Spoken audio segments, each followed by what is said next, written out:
Mga kwentong pambata ng mga Ingles. Ang Espiritu sa Bote. Noong unang panahon, sa isang malawak at malagong kagubatan, may naninirahang isang mangangahoy kasama ang kanyang anak. Mahirap lamang sila, pero masaya silang namumuhay. Ang sarap po talaga ng gawa mong tinapay at sopa, si Tay. Walang katulad sa mundo. O siya, sige. Tulog na. Bukas malalaman po namin yung grado namin. Tingin po ni Frank, ako ang pinakamataas. Alam mo, Itay, sabi pa nga po niya. Matulog ka na, Sam. Gabi na. Si Frank ang pinakamatalik na kaibigan ni Sam at mahal nila ang isa't isa. At sa araw na ito, sobra ang galak ni Frank. Uy, Sam! Tara na! Siguradong matutuwa si Tito John pag nalaman niyang ikaw ang top 1 sa klase natin. Alam ko, matutuwa talaga nito si Tatay. O bakit nakatayo ka pa dyan? Tignan mo tong bato. Hindi ka araw-araw makakita ng batong bilog ng bilog ang hugis. Tingnan mo, oh. Una makarating sa kubo, panalo ah. Tara! Uy, ang daya mo! Pwede bilisan mo dyan, pagong ka ba? Tito John, may magandang balita po kami. Ano yun, Frank? Kumalma ka. Bakit hindi ka muna maupo rito? Tito John, lumabas na ang resulta ng pagsusulit. At alam niyo po ba, top 1 si Sam sa buong klase namin. Talaga? Anak ko, ipinagmamalaki talaga kita. Salamat po, Itay. Tito, pinag-iisipan nga po nila na dapat lumaktaw na ng isang baitang si Sam sa susunod na taon eh. Tito! Kita mo na, Tito. Malapit na pong maging doktor si Sam. Konti na lang. Itay, bakit po? Nagugutom na siguro kayong dalawa. Nagtabi ako ng tinapay para sa inyo. Nakalagay dito sa may lamesa. Tito John, ano pong problema? Sabihin niyo na po, pakiusap. Patawarin mo ako, anak, pero hindi ko na kayang tustusan ang pag-aaral mo. Itay? Halos wala na akong pera para sa pagkain at damit. Wala na tayong pera para sa pag-aaral mo. Baka makatulong po si Papa. Gusto nyo? Salamat, Frank. Pero wag na. Alam niyo po, tutulong na lang po ako sa pagsisibak ng kahoy. Kapag dalawa na po tayo nagtatrabaho, mas marami po tayong magagawa. Mas malaki po yung maiipon natin at makakabalik na rin po ako sa paaralan. Magsisibak ka ng kahoy? Oo naman. Bakit hindi? Pero... yun naman talaga ang talento ko eh, diba? Ang mag-aral at matuto ng mabilis. Tulad ng ginagawa ko sa eskwela, kaya ko rin magsibak ng kahoy. Para tulungan si Itay makaipon para makapag-aral pa rin ako. Hindi, Frank. Mahirap ang magsibak ng kahoy. Saka, isa lang ang palakol ko. May dalawang palakol sa bahay. Pwede kong ipahiram sa'yo yung isa. At Sam, ituturo ko sa'yo lahat ng gagawin sa klase para hindi ka naman mahuli pagbalik mo. Nako, salamat Frank. Buti na lang kaibigan kita. Siyempre naman, ako pa ba? Dadali ko ang palakol bukas. Sa sumunod na araw, sinamahan ni Sam ang kanyang ama sa kagubatan para magtrabaho at magsibak ng kahoy hanggang katanghalian. Lagi mong uunahin ang mga punong natutuyot at nahulog na, anak. Hanggat maaari, hindi dapat tayo pumutol ng masigla at malanggong mga puno. Opo, Itay. Natutunan namin sa klase na may buhay rin ang mga puno, kaya hindi dapat sila saktan.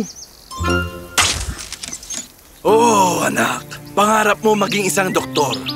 Pero nandito ka ngayon nagtatrabaho. Patawarin mo ko.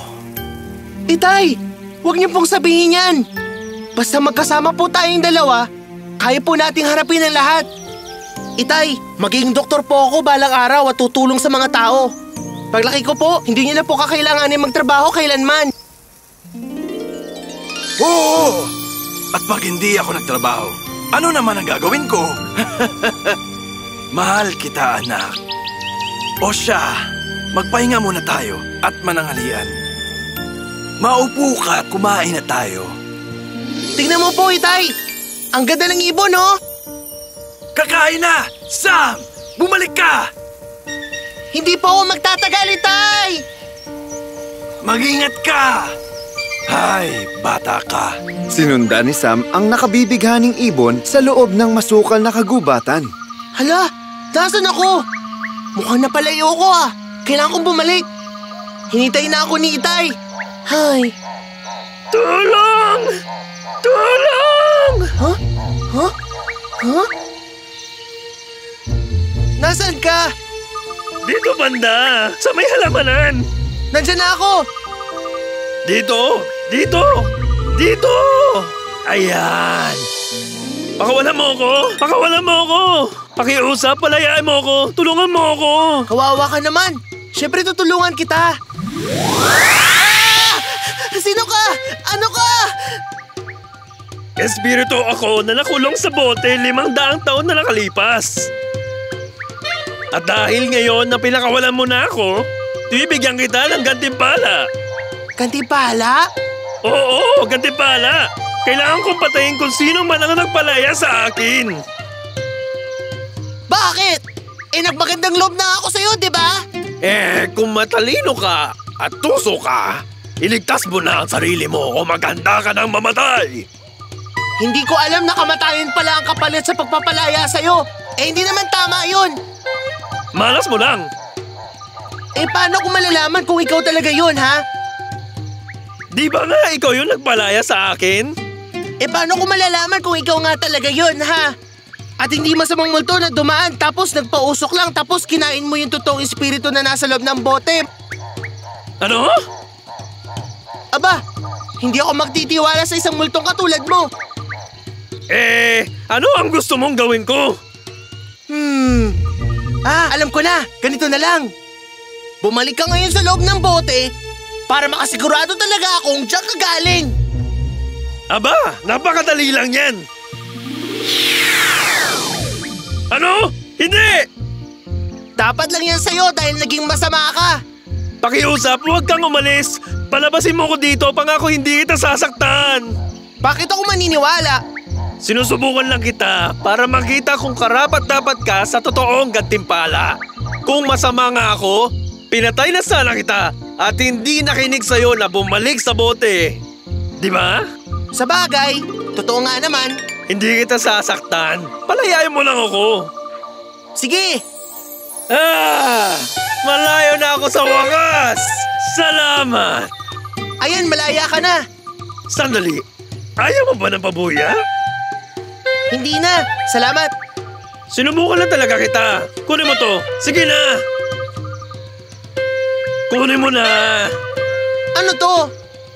Ikuskus mo ang pilak na dulo sa kahit anong bagay at magiging pilak din ito. At kapag ang pulang dulo naman ang kinuskus mo sa kahit anong sugat, gagaling ito. Sige, sa'yo na yan.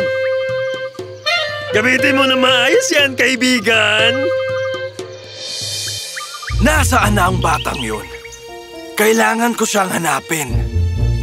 Itay! Tingnan niyo po! Sam! Anak ko, nag-alala ko sa'yo. Wala na po tayong problema. Uwi na po tayo, may sasabihin ako. Umuwi? Nandito tayo para magtrabaho. Mauna ka na kung pagod ka na. Itay, hindi ko po alam ang daan pa uwi. Tara na po. Marami po ko ikukwento sa inyo at kay Frank. Sige na po. Anak, anong problema? Sumama na lang po kayo at sasabihin ko po ang lahat. Ay, sige na nga. Saglit lang, Sam.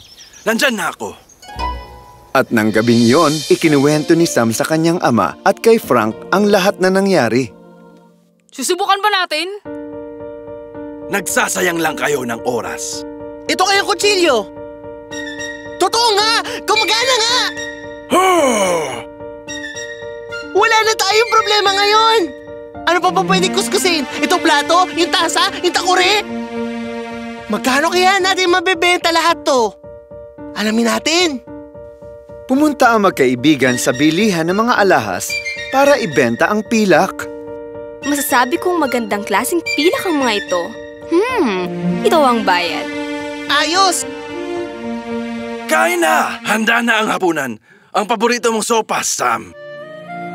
Itay, di na po tayo kakain ng sopas at tinapay lang. Ang dami pong magandang bagay yung pwedeng bilhin ng pera. Ngayon ko lang nalaman na pwedeng bumili ng masasarap na pagkain. Dito dyan, sobrang sarap po talaga ng sopas. Salamat, Frank. Nag-aalala ako para kay Sam. Huwag ka mag-alala, Tito. Nasasabik lang po siya. Sana nga magsawa siya agad. Pero simula ng araw na iyon, unti-unting naging bastos, mapagmataas at mayabang si Sam. Ano kayang magandang gawing pilak ngayong araw? Uy, Sam! Dinala ko nga pala mga libro ko. Tara, mag-aral tayo. Dahil malapit ka nang bumalik sa eskwela, mas mabuting alam mo ang mga bagong leksyon. Sam! Dali na! Kailangan mo pang maghanda. Mag-aaral? Bakit ba? Anong bakit pa? Pangarap mo maging doktor, di ba? Di ba? Para lang naman sa pera yon. Meron ako nitong mahiwagang tela, kaya makukuha ko ang lahat ng perang gusto ko. Kaya ba't pa ako mag-aaral? Paano na ang pagtulong mo sa mga tao? Makakatulong naman ang pera. Pati na rin ang kapangyarihan nitong tela na magpagaling. Dapat ko ba itong gawing pilak?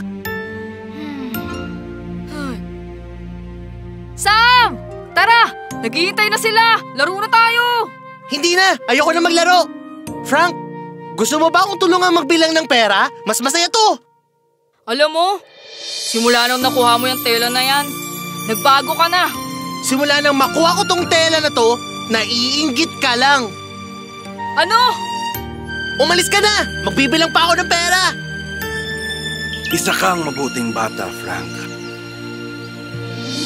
Tay, bakit po pinipilit nyo pa rin magtrabaho? Marami na po tayong pera ngayon. At pag hindi ako nagtrabaho, ano naman ang gagawin ko? Samahan niyo po ako. Nakakainip dito. Bakit, anak? Nasaan ang kaibigan mo? Tandaan mo, Sam, ang pagtatrabaho ay mahalaga. Frank! Uy, Frank! Tingnan mo to, oh! Laro tayo! Kung ayaw mo mag-aral, ako gusto ko. Nalungkot si Sam sa pag-alis ni Frank. Walang kahit anong halaga ang kayang pumuno sa kanyang kalungkutan. Hindi mabibili ng pera ang tawanan, kasiyahan o kaligayahan. Paalam, Frank! Paalam! Uy, Frank! Gusto mo maglaro? May gagawin pa ako. Sabay nating gawin! Bakit? Wala ka namang bibilangin pera? Natuto na si Sam. Hindi sagot ang pera sa lahat. Alam niya na ngayon na may iba pang mas mahalaga sa ating buhay. Anak? Itay, babalik na po ako sa paaralan. Huwag po kayong mag-alala. Sapat lang po ang dala-dala kong pera para ipambayad sa paaralan. Pakitago niyo po ito, Itay. Tama po kayo. Mahalaga ang paggawa. Alam ko na po yun ngayon. Anak ko, pinagmamalaki kita.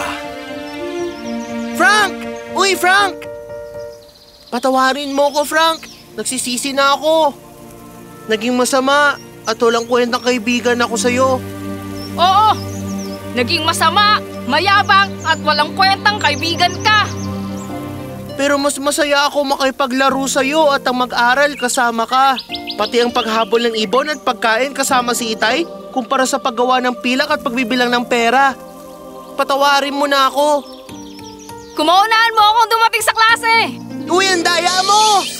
Bilisan mo na, Sir Bagong! At naging magkaibigang muli sina Frank at Sam.